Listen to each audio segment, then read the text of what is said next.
Okay, so today's topic is I will cover or I will start basically. Let me quickly share screen. There are 5 questions which Arjun asked in the beginning of chapter 13. And let me show you those questions. So we'll just see what Lord Krishna responded for all those questions. Okay, share. I hope you can see my screen now. Yes? Yes, sir, we can see. Okay. Yeah. So chapter 13 is titled, it says the nature, the enjoyer and consciousness. Prakriti, what is nature means Prakriti. All of us know. Okay. So who is the enjoyer and what is the consciousness? Consciousness means Chetna. So at the beginning of chapter 13, first Arjun asked this question. Arjun said, "Oh my dear Krishna, I wish to know about Prakriti, nature. Purusha means the enjoyer, and the field means kshetra. Those who know Hindi, kshetra. Field is like, just consider as a field as the field, like a playing field or whatever, like field is, and the knower of the field. So how many questions we have? 1, 2, 3, 4, 6 questions. And finally says, and also I want to know of knowledge and the object of knowledge. Like what is knowledge and what is the object of knowledge? So 6 questions he asked, that I want to know about what is nature, who is the enjoyer, what is the field, who is the knower of the field, and what is knowledge and what is the object of knowledge. Okay. So he asked this question in verse number 1. And then throughout the whole chapter, Lord Krishna will explain about all these 6 topics about what is field, what is all these things. Okay. So quickly I will just explain about I'll give you the answer which Krishna gives for all this. So okay, so Krishna starts talking about the field first. He explains who is the field, what is field, and who is the knower of the field, meaning who is Kshetra and Kshetragna. Like in Sanskrit, there is these terms used, Kshetra and Kshetragna. This one, these two terms, Kshetra and Kshetragna. Kshetragna means the knower of the field. Okay. So Krishna says that this body, all of us have given this body. This is a field. How it is field? Because we are the spirit soul, right? We are not this body. So this body is given to us field, as a field to do something like to do actions. And so that way, this is a field in which one can act within the material world, right? So this body is given so that we can perform some actions in this material world. Okay. So Kshetra means body. In the second verse itself, Krishna explains that this body is called field, and one who knows this body is called the knower of the field. So 2 questions he answered in the second verse itself, that this body is the field, and the one who knows this body is the knower of the field. It's very straightforward. And who knows about this body? I know about my body. I meaning I am the soul. The soul who is sitting in the body knows about the body. So soul is the knower of the field. Okay. So Kshetra is body in which one act within the material world, and knower of the field is entity or which experiences those fields of action. Okay. So that is the knower of the field. Is this clear? Uh, because this is a little technical chapter, uh, and sometimes people don't understand devotees. So I just want to see, aha, is this understood? Like, or you have questions? Like we discussed 2 things. Understood, sir. Understood? Yes, Yeah. Prabhuji. That's right. Okay. So I think Hare Krishna Prabhu. We Yes. can also maybe Prabhupada usually explain a farmer and the farmer field, right? So Yes. farmer Yes. given us some certain land, we can compare with the field as a body, and Hmm. also farmer who knows that field, how to cultivate the land, and Hmm. also how to utilize that land for effective purpose. Like in different season, he will produce different crop, right? Yes. Based on that, also we can understand a field and field knower of the field. Very nice. Very nice analogy. Yeah. Yeah. The farmer and the farmer field. Yeah. So this is how it is. Like field is the body, because body is given for us. If imagine, like, if there is no body, what we will do? We can't practice anything. We can't perform any actions, right? If we don't have this body and just the soul is there, and soul is covered with just a subtle body, and there is no gross body, then the soul cannot do any action. Like there are no action possible. That's why this material body is given to all the living entities, including humans, by the arrangement of nature. Like this body is given to us under the arrangement of nature, and we'll discuss later about the nature, like what is material nature. But this body is given so that we can act, we can perform actions, and the entity which experiences those actions is the knower of the body or knower of the field, called the soul. Basically, we are the soul. We are not changing, but we keep changing the bodies. So we keep getting different bodies based on our actions, which we perform, based on our karmas, which we perform in this life, and also based on our inclination or our thought process, what we want to do in life. Okay, so two things. Another knower of the body or is the super soul, because super soul as Paramatma, Lord Krishna is sitting in our everyone's heart as Paramatma, as a super soul. He also knows about the body, right? Now, difference between soul and super soul is that soul only knows about this body. Like, for example, for me, I only knows what's going inside my body. I cannot tell what's going inside Venkat Prabhu's body or what's going inside his mind. I can't tell, right? So my jurisdiction is only my body. I can tell. While the super soul, which is Paramatma, he knows about everyone's body, what's going inside everyone's body, because he's sitting as Paramatma in everyone's heart. So he is also another knower of the field, Kshetragna. So there are two knowers of the field. One is soul and other is super soul. Okay, is that point clear? Yes, Yes, Prabhu. Prabhuji. Okay. Now, in further verses, Lord Krishna will describe about this body, that this body is made up of five gross elements, and then there are 10 senses and all that. And then all this, like, let me quickly just run through. We'll not discuss in detail those points. You can read yourself. So he says, "O son of Bharat, you should also understand that I am also the knower in all bodies. And to understand this body and its knower is called knowledge. That is my opinion." Okay.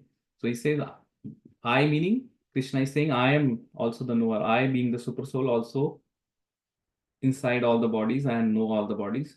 And the knowledge is basically, he defines the knowledge that one who understands this distinction, that distinction between the body and the knower of the body, meaning the distinction between the body and the soul. One who knows this distinction is called is this is what is called knowledge. The knowledge is basically to understand what is the difference between the body and the soul, and after knowing that difference, act on the spiritual platform. That is called knowledge. That is a true knowledge for which this body is given to us, to cultivate that knowledge, because in only in the human form of human species one can cultivate that knowledge. Lord has given an extra intelligence to all the humans to understand the subject matter, right? In animals, birds, reptiles, fish, they can't understand this, the subject matter, right? So that's why human species is the topmost species amongst all the 8.4 million species. And just to understand, so this is called knowledge. Then he will say, Krishna will explain, yeah, that there are 5 elements, which is basically, uh, then there is 5 great elements, false ego. 5 elements are the Panchbhut, meaning earth, water, fire, air, ether. These are the 5 cross elements which makes this body. Like we can also see, like our body is primarily made up of almost 70% water. And then there is earth also there. Like in earth, right? If you rub your hand, there is this certain thing which gets generated, earth. And if you rub very fast, there is a heat also getting generated, right? So there is also fire in our body. And there is a fire when we eat any food, there is a fire which starts, which is called Jathar Agni, the fire which burns the food. So we have all that water, fire, air. Air is also there. There is so many airs inside our body, like pranavayu, all that airs are there. And then ether is basically space, like our body has a space. So these are the 5 great elements. And then we had subtle body, which is made up of false ego, intelligence, mind. And then we have 10 senses. Okay. And the 5 sense objects. Then we have all these feelings, desire, hatred, happiness, distress, and symptoms. And all these are considered in summary. These are all part of the body and its interactions. Okay. Now we come to the main thing, which is what is knowledge? This is what I want to stress today. And and and then we discuss this part in detail. So this verse number 8 to 12 explains what is knowledge. So here Lord Krishna talks about what is knowledge.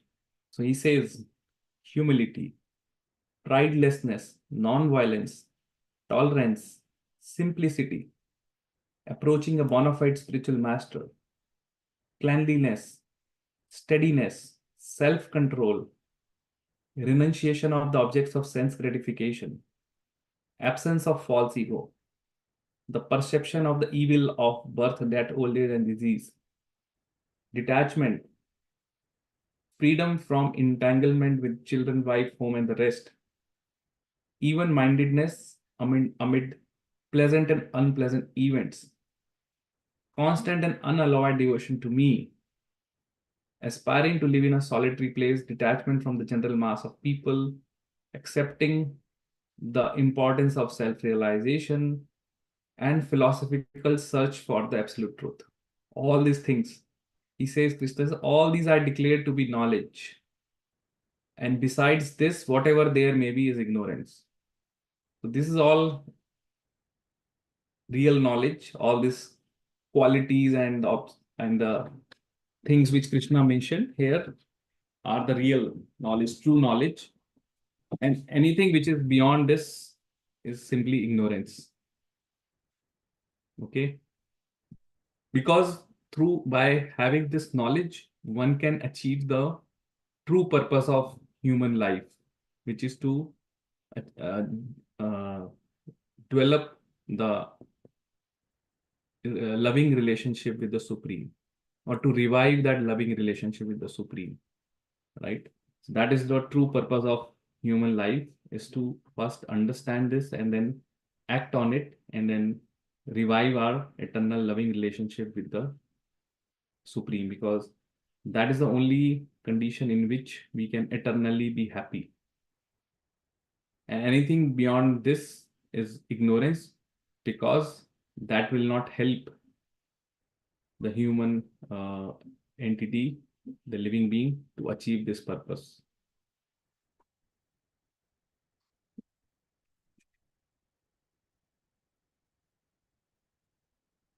Okay, so we'll just discuss few of these qualities, and I will just put quote the definitions from purport itself.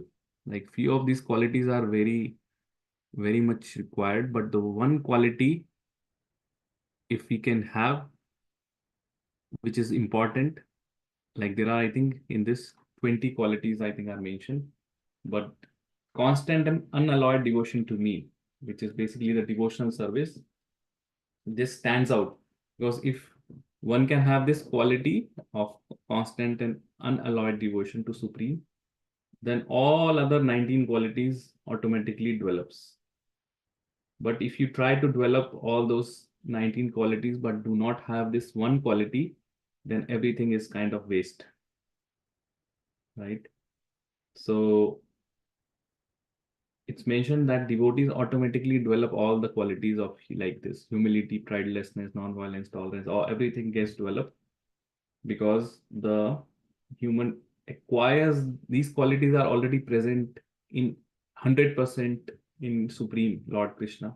And when we become his devotee, then these qualities automatically manifest in us. And we don't have to separately endeavor, but we need to be at least aware about what each quality and what each of this means. Okay. So humility, what is humility? Anyone here? Let's discuss what is humility. Just try to explain in your own words. What do you think what humility means? When person is very humble and down to earth, Yes, and he treats everybody equally. So right. That's good. Humble and down to earth. Everyone wants to interact or make friendship with these kind of people? Yes, like the one who is humble. True. Yes, Does Prabhu. anyone wants to be friend with someone who is not humble? No, Prabhuji. No, right?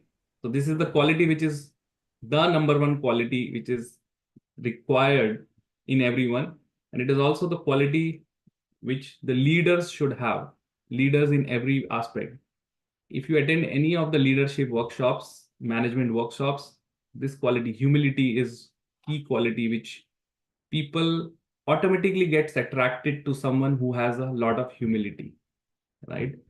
So this is and that is why Krishna mentions this as number one. Like if you see humility, and then comes pridelessness. So let me see what Prabhupada writes about humility. So Prabhupada writes that humility means that one should not be anxious to have the satisfaction of being honored by others. This is what is the true meaning. That is what we call it as down to earth. Like not having expectation that I should be honored by others.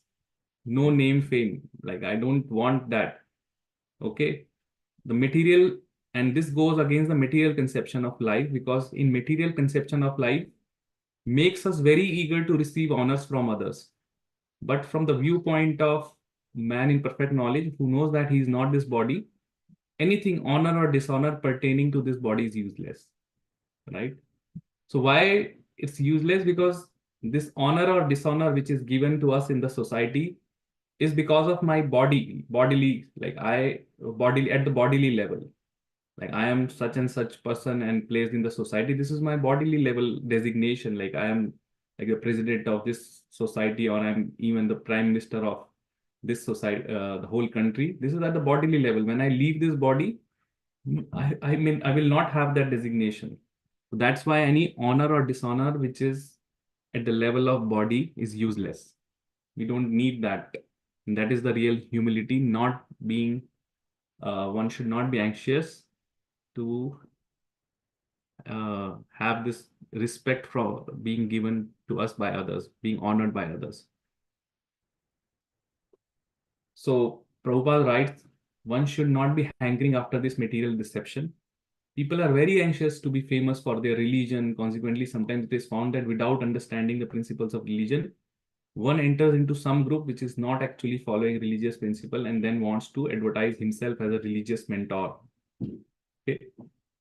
As for actual advancement in spiritual science, one should have a test to see how far he is progressing. He can judge by these items. So Srila Prabhupada writes that if one wants to test himself, like all of us should do introspection and see where we are heading. So these are the parameters. Like internally, nobody knows better than us. Like, are we very anxious to be always be honored by others, or we don't care, right? So that is the humility, not to be have and not to be anxious to have the honored by others, remaining down to earth, but give all respect to others.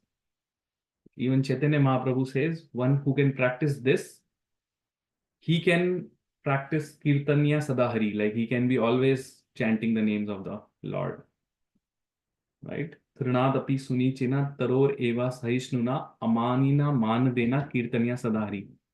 The last two lines says Amanina Manadena. Amanina means not expecting any honor for us, but Mandena, giving all respect to all others. If one can practice that, then he can be always Kirtanya Sadahari. Why? Because if we don't have any expectation from anyone, right? Like no expectation, like I don't, so we will never be like we cannot be disturbed. Like if we are equipoised in both honor or dishonor, so nobody can basically agitate us. We will always be aloof. And this is the topmost quality of in saintly people. You give them, you give them praise or you give them bad words, they don't care, because this is all at the bodily level, right? And if one can practice that, then he's basically not at the material level. He doesn't care about honor, dishonor, what's going on in the society. He doesn't care. And then at that situation, if he has that position, not artificially, like genuinely, if he is feeling like that, then he can be Kirtanya Sadari. He can always chant without any disturbance. Okay, so this is the quality, humility. Humility, everyone likes to have this quality in others, and everyone wants to make friends with others, and this quality is something which attracts even Krishna. If a devotee has a lot of humbleness, humility, even Krishna, it attracts Lord Krishna himself. Krishna does not want people to be too much puffed up, particularly his devotees. He never wants them to be puffed up. Right? Other one is pridelessness. Pridelessness is same this one. Not to be anxious to be famous, like no pride. Like sometimes we say like this person is too much proudy. Nobody again wants people who are too much proudy, who wants to be show off all that these kind of thing, who do this. So not to be anxious to be famous for anything. No anxiousness for achieving name, fame, all these things in thing. This is also detrimental to our bhakti. If one is asked, if one is after some name, fame, post, it's detrimental to the bhakti. So pridelessness is simply not to be anxious to be famous for one's religion, and also uh, not to advertise ourselves as a big religious guru or religious mentor or these things, right? Again, you may find this thing to be in the material society, everyone wants to be famous. Like today, there are so many mediums. Earlier, there was restricted medium, but with social media, it's like people are getting famous. People wants to be famous, and they are making all these videos to become famous, right? But that's opposite to what Bhagavad Gita says. Bhagavad Gita says one should not try to be famous. In fact, the most advanced devotees will never give classes or advertise themselves on YouTube or social media. They don't want to do that. They don't want to become famous, right? So that is another quality, pridelessness, not to be anxious for name, fame. Then comes other quality, which is non-violence. Okay, so anyone can attempt. What is non-violence? Like not to harm others, living entities, uh, especially like humans, right? So I think, and also we had to compassionate on the lower animals as well. Right. So yeah, that's true. That is non-violence, not harming other entities, not harming anyone. And Prabhupada writes, non-violence, he goes one step further and defines what non-violence is. Let's read. Non-violence is generally taken to mean not killing or destroying the body. But actually, non-violence means not to put others into distress. This is real non-violence. Not put others into distress. Do not cause any actions which can make others go through distress. That is non-violence. If it's not just killing or harming others, it's also non-violence involves not to put people into distress, not to agitate them. Okay, so this is the real definition of non-violence. Have a cordial relationship with everyone and not put anyone in distress. Okay. So, Prabhu, I think is in the public also among the devotees also small quarrels happen, right? People won't talk to each other.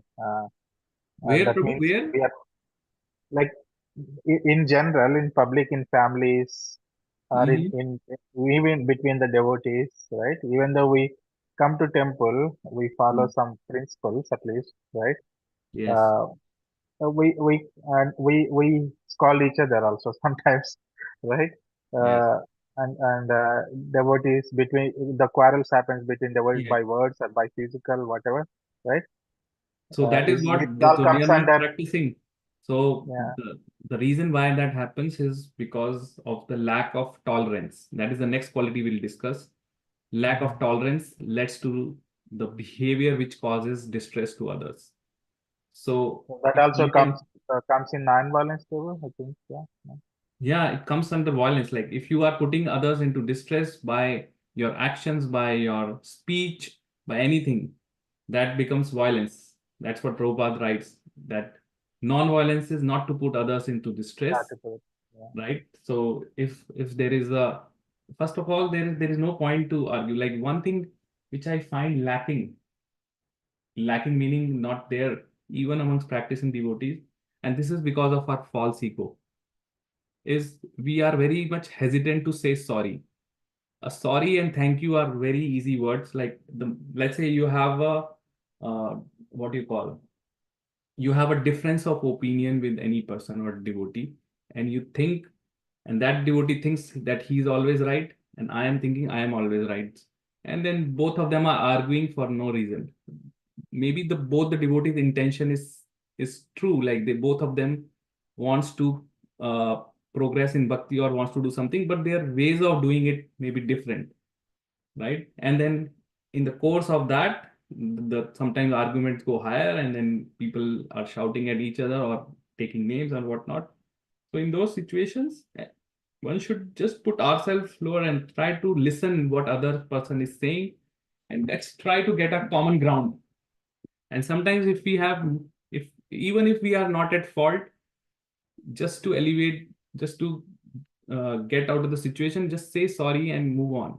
That is what is missing in devotees, particularly because of the false ego. We don't want to say sorry because we feel that by saying sorry, we may be other person may think that he has won, right? So this is what is lacking. And so no Yeah, matter this false how bad the ego. situation is, if two people say sorry to each other and hug each other, devotees are that much, devotees are at least better than outside, that they don't carry the grudges amongst them. Yeah. But it's just a matter of who says and sorry first and who takes first step. That is what it is.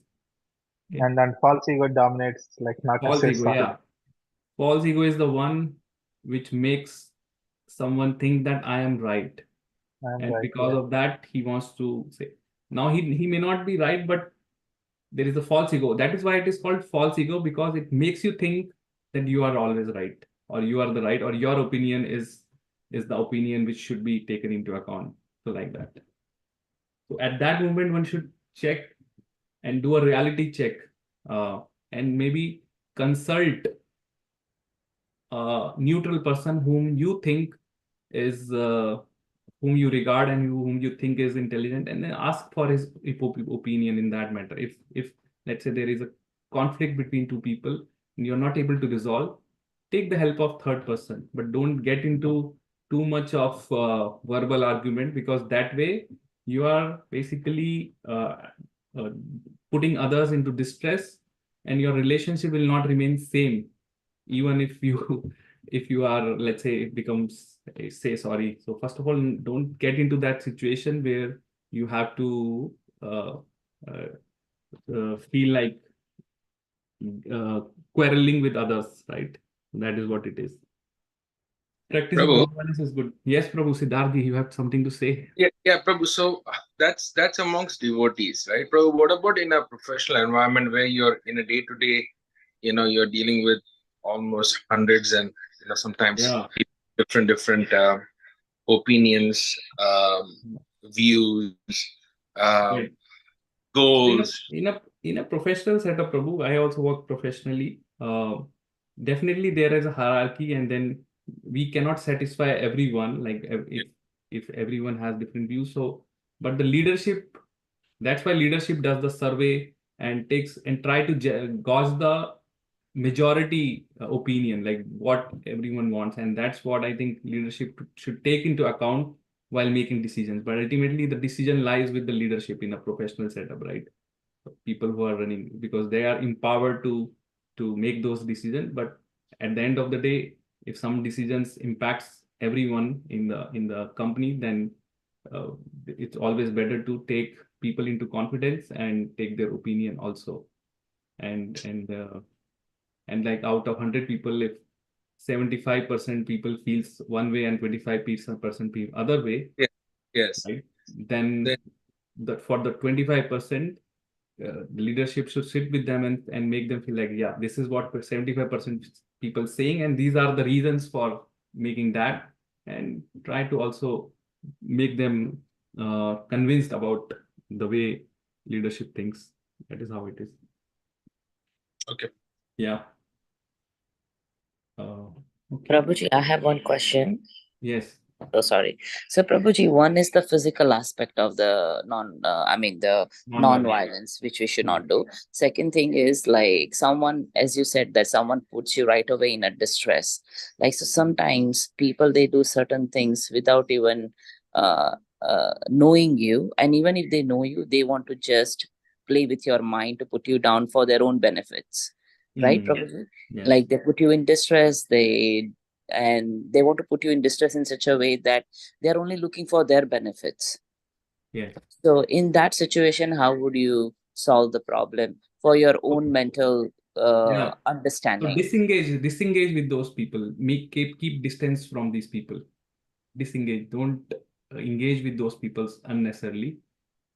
Which means what I mean to say, don't build relationship with these kind of people. Maintain some certain distance. So now other people are putting you in distress, meaning they are practicing non-violence, right? Which is their karma.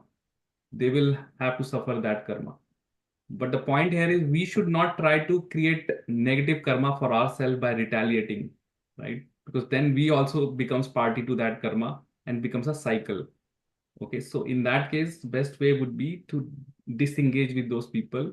Just if it is too much, just stop talking to those people and just make a distance from those kind of people.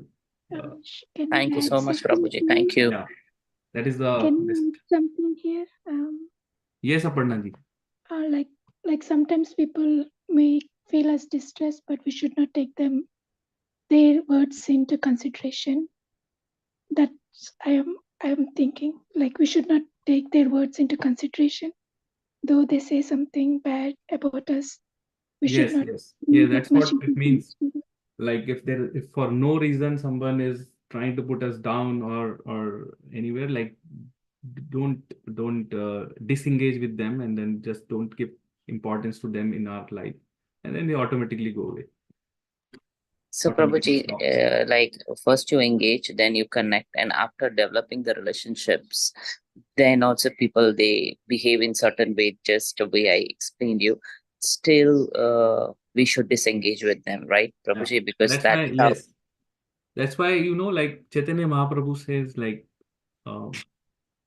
what do you say, Vaishnava, like he says not to engage too much with worldly minded people, because in the material life, it's always people are looking for material benefits. What is like when they build the relationship, they are looking at you, how you can fulfill some of their goals or motives. It's like you scratch my back, I scratch your back. It's like that too. And the moment that cannot be fulfilled, they may put you down or they just dump you or whatever. Like so, and sometimes people are looking for simply some gossiping or enjoyment, like someone to just talk gossiping. So that's why Chaitanya Mahaprabhu says we should not indulge or make so many relationship with worldly minded materialistic people, and just remain our circle with devotees, because devotees definitely will not unnecessarily put people down or put people into distress or all those kinds of things, and there is no hidden motive when you are dealing with devotees. But for others, it cannot be said. Like sometimes people make relationships because they want to sell some products to you, right? And the moment you are of no use, like you say, I'm not want to buy, they stop calling you. It could be any motive. Someone wants to sell something to you, or someone wants to like some material engagement they are looking for. So that is another aspect. So just see before you commit to any relationship with someone like outside your family, what is it that he or she is looking, and avoid unnecessarily relationship with worldly minded people. Yeah. Prabhuji, thank you But- very much. Right. Okay. So that is non-violence. So in general, we cannot control what others are doing, but at least we can practice non-violence by at least being consideration, by being considerate that through our actions, we should not put others into distress. Now, through their action, if they are putting us into distress, that is their karma, and they have to suffer their karma. And best way for us, as I mentioned, is disengage with those kind of people, with negative people, if they are putting us in distress, and just be in the company of people whom you feel comfortable and you feel happy and you feel that you are getting inspired. Be in the company of those. Okay. That's why I say satsang, the sadhu sangha is important, because that gives a what you call a shield. Like once Chaitanya Mahaprabhu, if you see, there is a book called Teachings of Chaitanya Mahaprabhu. So he was explaining about how one should cultivate his bhakti lata beej. Like bhakti is like a creeper tree.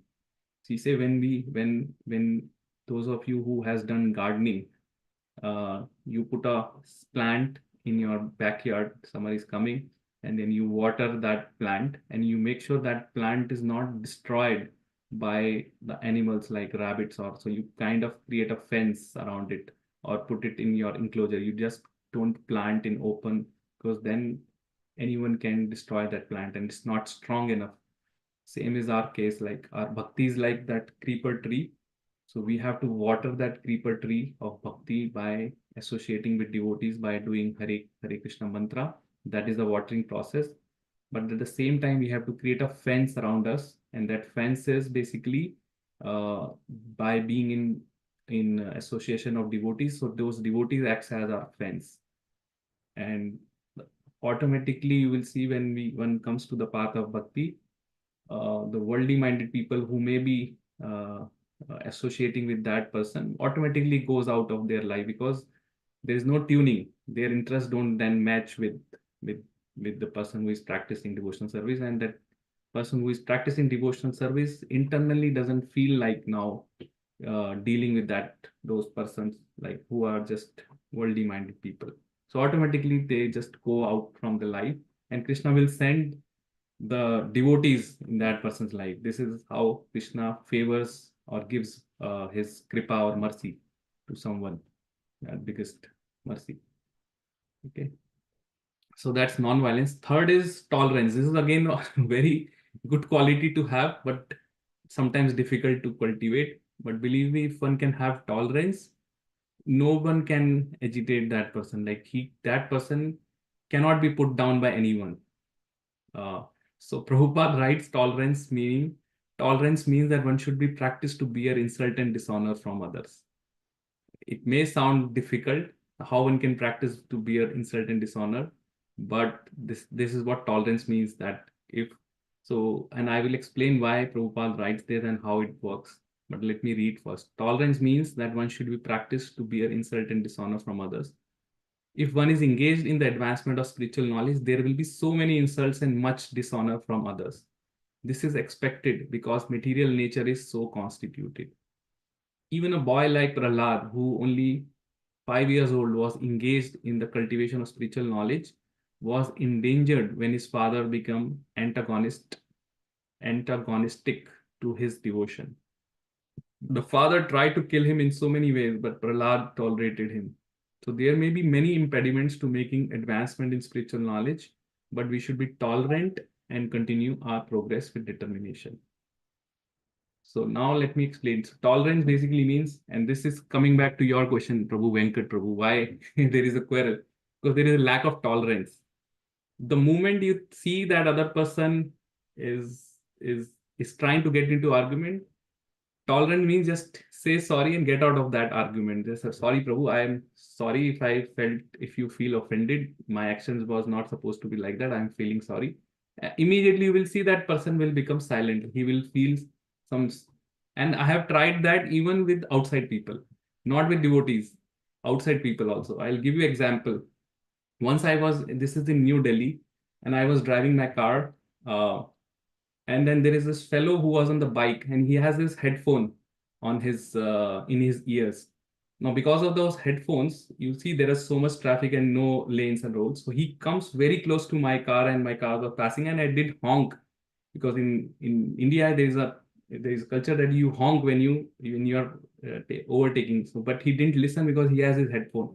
He was very close, and he lost his balance, and then he came to my window charging as if I was at wrong, like, and he was saying, you are not driving properly, and because of it, I lost my balance and I fell down. I said, I didn't say anything. I was just listening to him, and then he was like kind of trying to get into argument or quarrel. So I just said, I use this principle of tolerance. I say sorry if you feel like that, but my intention was not that, and I say sorry. Immediately, the moment I say sorry, even when I was not at fault, I see he calmed down. Immediately, he calmed down and he went back on his bike and won. Right? So this I have tried even in material world. The moment you say sorry to someone, person feels, but because what happens inside their thing, they also have false ego. So that false ego feels satisfied. Okay, yes, I am right. This person is wrong. So he said sorry to me, and he feels good about it, and then he left. So this is what happens. Tolerance, that you practice to bear, and sometimes even if you are not at fault, there is no harm in saying sorry and getting out of that situation. And then few passerbys came by and they say, you don't have to indulge with these people because they are like villagers and they could be rude and they could harm you. So better you move on. And if you are going for some important work, you don't want to waste your time in indulging with just anything. So just keep focus on what you're gonna do and just go on. Sometimes these things happen. Now, other reason why, like, nothing happens in life by chance, right? So if someone is giving you insult or dishonor, it's not by chance. It has to do with some karma. Some karma is there, or Lord Krishna wants us to cheat something. So one of the ways how Krishna teaches something is by making someone act like this. So other ways why we end up in these kind of situations where we have to face dishonor or insult from others is because of our past karmic reactions. So all of us know there is punya and pap, right? For punya, we enjoy materially. For pap, we have to suffer, right? And this is what prarabdha is, like our past karma, destiny. People call it destiny, but this is what it is. Based on our previous past punya and pap, we get this body, and this body is there. Sometimes we enjoy materially, sometimes we have to suffer. Now what happens is Suppose for one pap, you have to suffer, and your suffering may be as per prarabdha. You have to undergo some serious illness, or you may have to undergo some accident or something which may put you in a lot of bad health or bad situation. So it's a way of showing favor to Krishna. How Krishna nullifies that pap is he sends someone who says something bad to you or insults you. By doing that, he's nullifying your pap. So you should be feeling happy. Okay, my होता है ना मेरा बुरा कर्म cut गया है.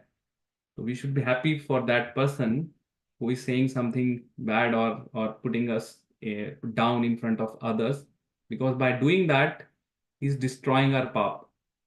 Understand this? He's destroying our pap, and if we don't retaliate, then we are not creating the new karma for next life. Otherwise, what happens if we also retaliate? So now we are creating a new karma, and then he will also retaliate, and there is a cycle. And if two people leave this world without settling, without so they each other, they are creating karma for themselves, and then they leave the world with having grudge. Again, in next life, they will meet each other, and then they will pick up from where they left. This is what happens. I was talking to some devotee. He says sometimes the biggest enemy of your previous lives, in next life, they become like a husband wife, and then they fight a lot and end up having a divorce. So Krishna arranges that, the nature arranges that, okay, these were the two biggest enemies. They were like fighting, and maybe someone killed someone.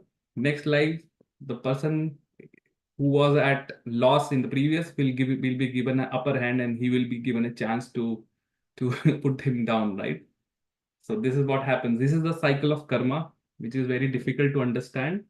So key thing for us to know is nothing happens in life by chance.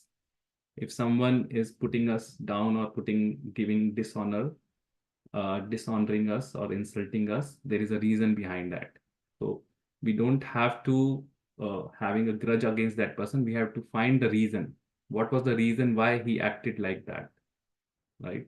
And as I said, best way would be to just disengage with that person if this is happening repeatedly, and just leave it there. Like, don't carry it forward unnecessarily. So, because people are looking for reasons to provoke and get into the quarrel, like, so we have to we have to be tolerant enough to avoid all these distractions from our life. Otherwise, our mind will be too much disturbed, and then with that disturbed mind, we cannot practice bhakti, right? So that is what tolerance is. Practice to bear insult and dishonor from other, keeping your goal in mind. If the goal is clear that I want to please Lord Krishna, I want to progress in bhakti, then all these side matters, like which are very small, will not bother us. Like they will keep us towards our goal. Yes, Pulkit Bajaj. Prabhuji, Prabhuji, what if the disengagement comes from the devotee? Like, how should we handle that situation? Like, suppose Yeah, comes so from a devotee, even like if we don't like some nature of a devotee in a temple, how should we handle such situations? Like, suppose so. if we don't like some devotee, or is it other No, way? if we are getting some kind of disengagement from it because Mhm. of some devotee, like it is affecting our sadhana. So how we should handle such situations, like in that case? If I understand what you mean to say, that if we are getting affected by any devotee and it's affecting our sadhana, Yes, how Prabhuji. should we handle that situation, right? Yeah. Same principle. It's not mandatory. Like we see, we should have a cordial relationship with all devotees. At least we should be on talking terms. But it does necessarily doesn't mean that we have to be too much intimate with all devotees, right? We Okay. can be formal. Formally, you just meet them, greet them, and just move on. Like, don't have to be too much engaged. If we feel that not, so there is certain nature, like some people by nature are aggressive, some nature are by nature are very calm, some are mixed. So not, this is the dynamics how the person behavior is. So not even in amongst devotees, not all devotees click amongst themselves. So sometimes with someone you will click, you will naturally feel talking to that devotee, you will naturally feel that you are being able to relate to that devotee, and for others you feel repulsion. So nothing wrong in that. You just maintain cordial relationship with all devotees, and just for the ones who affects your bhakti, you don't feel like, then just again maintain a certain distance from them. Thank you, Prabhuji. Okay. Right? This is all practical stuff which Krishna tells, and this is all like we don't have to. And sometimes because ours is a preaching movement, right? Sometimes people get into argument unnecessarily. They try to put, like, you meet someone on the road and you are on book distribution, you try to convince other, and then you get into argument and nothing. No, again, we are not here to convince the whole world about Krishna consciousness. Krishna says even in Bhagavad Gita, we should not be telling the glories of Bhagavad Gita or chanting to non-devotees or followers. But devotees take risk and approach others so that the innocent ones, at least they can be preached. So someone is not innocent and he is like challenging Krishna and saying all these things, just disengage. No need to argue, and because we are not there to prove anything to anyone, right? So if Krishna is there sitting in everyone's heart, he has much more power to convince anyone if he thinks than us. Right? We are nothing. We are just instruments in the hand of Lord Krishna and Prabhupada, right? So our job is to, as preaching, like just give the book, give the message. Now it's up to other person and Krishna whether that person takes that message or not, doesn't do with that message. That our job is done, that we have brought the message, we have tried to give him book, but don't go, sometimes people go beyond and just try to think, okay, इसको तो आज devotee बना के ही रहेंगे, इसको कुछ भी हो जाए, आज तो इसको वो भी नहीं करना है. So this is about tolerance, right?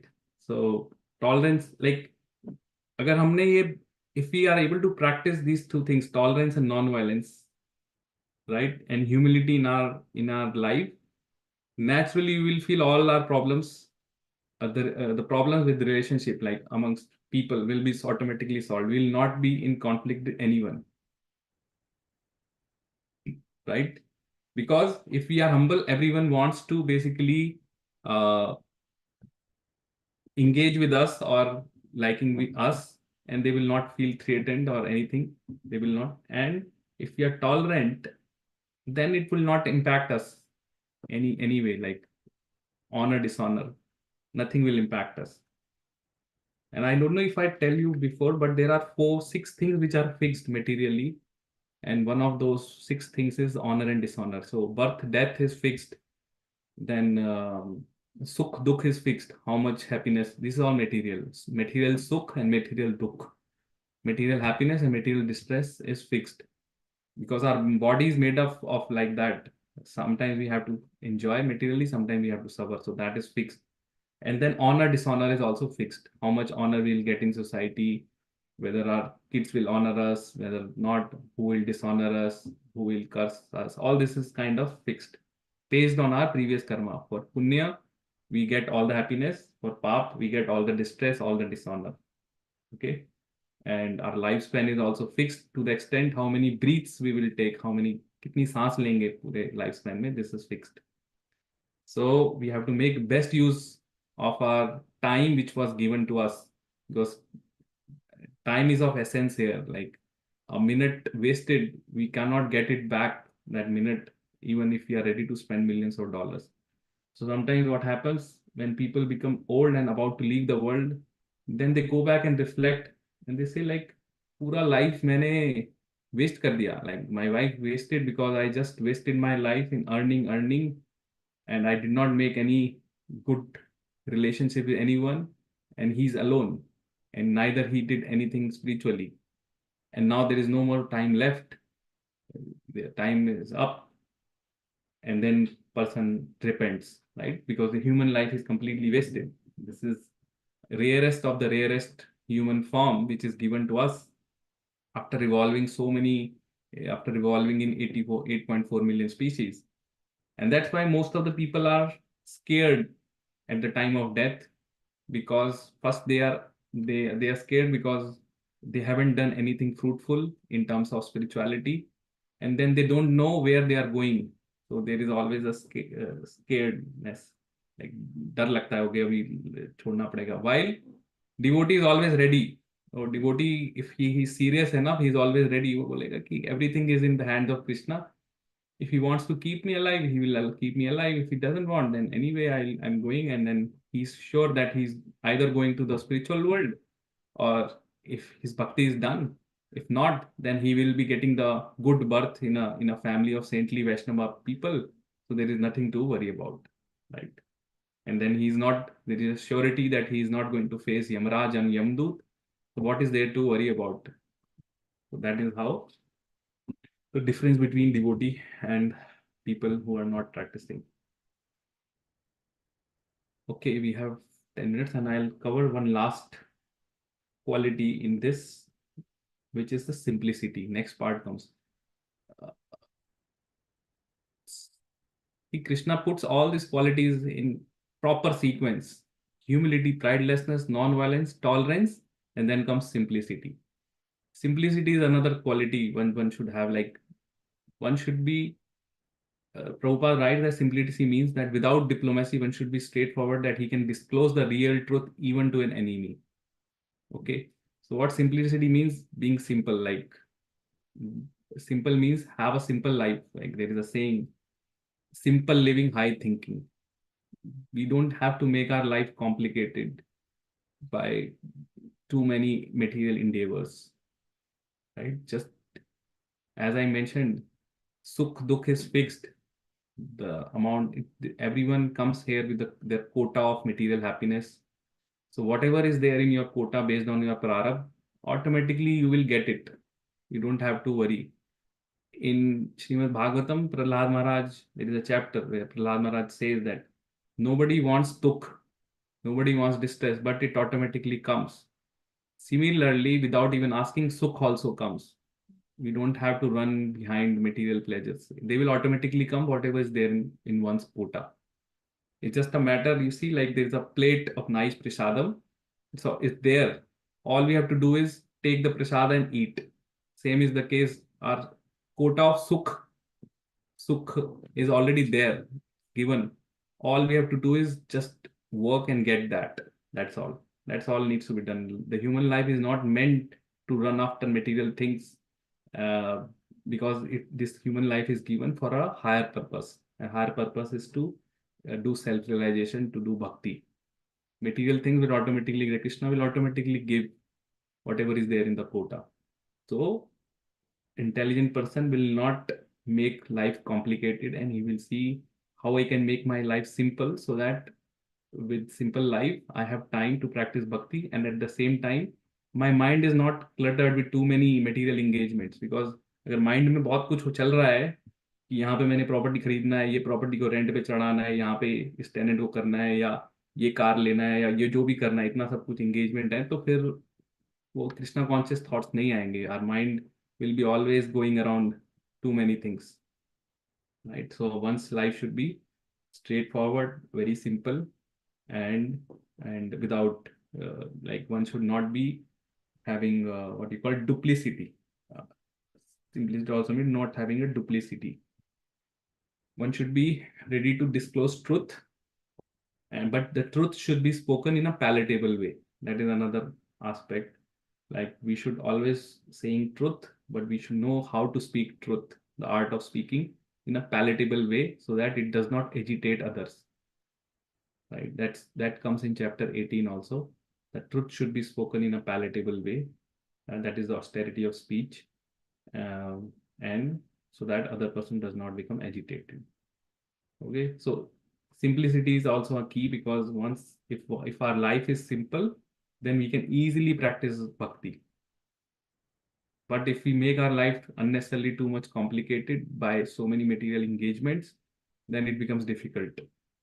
Because at the end of the day, every one of us has only 24 hours. Now it's up to us how to utilize those 24 hours. So if we have too many material engagements, obviously every engagement requires time. Then we won't have time to seriously practice a devotional service, and then we'll always be short of time. But if we keep our life simple, as I said, whatever is there in quota, you will get it.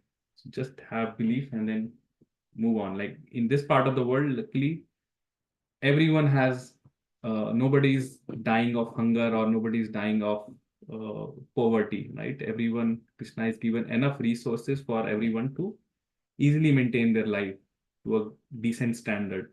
Then one should not be too much worried about accumulating too much wealth or too many material things. Okay, so that is simplicity, making life simple. Okay, so next comes approaching a bona fide spiritual master. Let me show you. This is simplicity. Here itself is there. Spiritual master. This is also very essential. Sometimes people think that what is the need of getting the spiritual master or guru, right? Because God is there and I am there.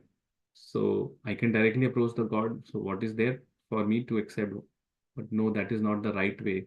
Because Krishna himself says that if you say, if you are my devotee, then you are not my devotee. If you say, you think that you are the devotee of my devotee, or like you are the servant of my servant of servant, then you are my devotee.